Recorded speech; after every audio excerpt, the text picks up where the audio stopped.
How's it going? Sam Ekstrom at TCO Performance Center for zone coverage. The day after Minnesota Vikings defeat 30-20 against the New Orleans Saints.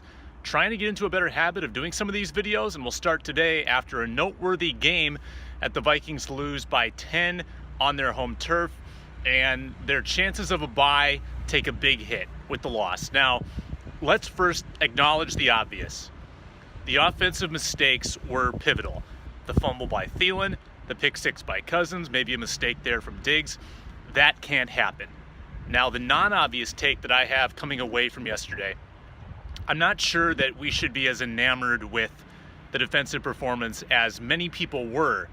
When you look at the points off turnovers, sure, 14 points essentially were gifted to the Saints. Another 3 were given because the Vikings had a turnover on downs. So really, they hold the Saints to a couple field goals, a touchdown on the opening drive. That's pretty good just based on the raw numbers. But when you look at the second half, the defense really folded against the run.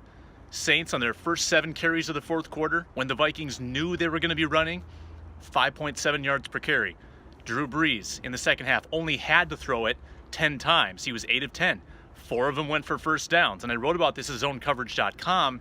You know, when a team has, when you know what a team is going to be doing, run or pass, and they still are able to do that and succeed, that's the sign of a good offense and the sign of a bending defense.